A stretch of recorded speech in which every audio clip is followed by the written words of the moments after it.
मला परिक्रमेसाठी परवानगी मिळणार नाही हे माझ्या मनात आहे. मला माहिती आहे म्हणले तुला नाही मिळणार, म्हणूनच आज इतका प्रवास झाला. जवळजवळ नाही म्हणता मी जेव्हा मार्ग चुकलो, प्रवास खूप कमी अंतराचा होता, साधारण एक 17-18 किलोमीटरचा प्रवास होता. पण मी मार्ग चुकल्यामुळे साधारण तो एक 25-26 किलोमीटरचा तो प्रवास झाला. प्रवास कसा झाला ह्याचं वर्णन करण्यापेक्षा तो ज्या अनुभूतीने मला झाला ह्याचा विशेष आनंद आहे. कारण त्या स्थानामधले जे महात्म्य आहेत, त्या स्थानाची जी स्पंदनं आहेत, त्या प्रवासात जाणवलं. लोकांचा आपल्याप्रती भाव जाणवला. सतत मैयाचं होणारं दर्शन हे माझ्यासाठी एक आशीर्वाद होता. मला हे शब्दांकन करणं हे कठीण होऊन आता गेलं आहे. पण हे सांगण्याचं एक कारण असं आहे की किमान तुम्ही परिक्रमा नका करू, पण एक दिवस असा काढा की ज्या परिक्रमा मार्गावरनं तिथली परिक्रमावासी जातात, जी साधक जातात, त्या भावाने तुम्ही तिकडनं जा. मैयाचं नामस्मरण करा. नर्मदे हर, नर्मदे हर, नर्मदे हर. तुम्ही दिसेल त्या झाडाला, दिसेल त्या प्राण्याला, दिसेल त्या दृश्य स्वरूपातल्या अशा स्थावर तिथल्या निर्जीव वस्तूलाही तुम्ही नर्मदे हर म्हणा. तो भाव तुमच्या अंगी येतो आणि ती विरक्ती तुम्हाला तिकडे जाणवते. ती स्पंदनं तुम्हाला लाभतात आणि आपण एक किती क्षुद्र विचारांनी आपलं आयुष्य व्यतीत करतो ह्याचं जाणीव सातत्याने होते. व्हिडिओ जेव्हा आपला सुरू झाला तेव्हा माझ्या मनामध्ये जे काही विचार होते ते परिक्रमेमध्ये आपल्या महाराष्ट्रातल्या लोकांकडनं होणाऱ्या गैरवर्तनाविषयी होते. पण मी माझं नाव पूर्ण सांगितल्यानंतरही त्या लोकांचे विचार त्यावेळेला तसे नाही झाले. त्याचं कारण असं की त्यांना अपेक्षित जो काही भाव आहे तो आपल्याकडनं जेव्हा त्यांना दिसतो तेव्हा ते आपलं सर्वस्व अर्पण करतात.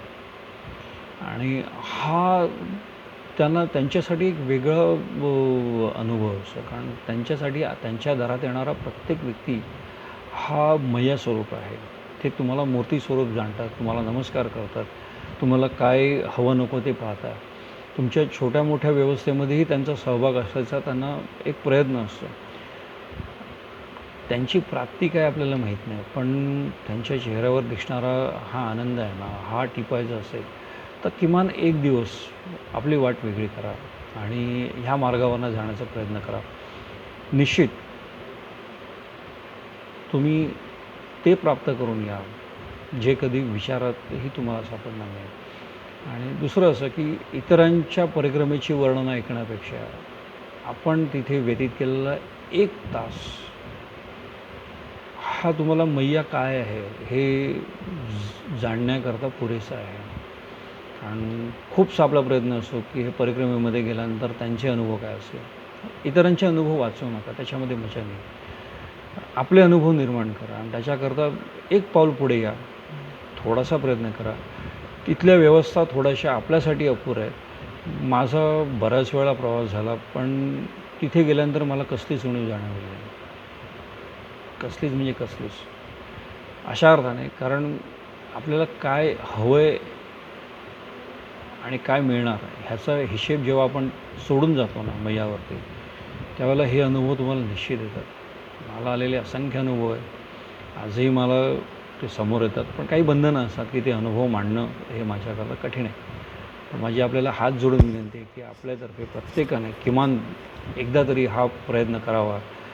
मैया तटावरती जेव्हा जेव्हा आपल्याला शक्य असेल, आपलं शरीर साथ देते तोवर किमान एक दिवस 1 तास मैया तटावरती, मग तो कुठलाही किनारा असो मैयाचा, उत्तर तट असो किंवा दक्षिण तट, अनुभव आल्याशिवाय तो राहणार नाही.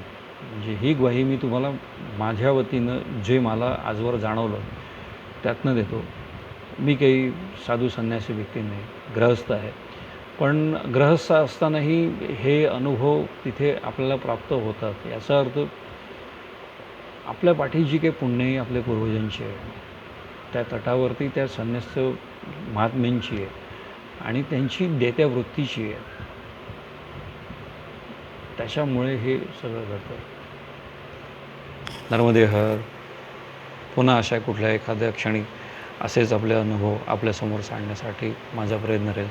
नर्मदे हर. जय शंकर.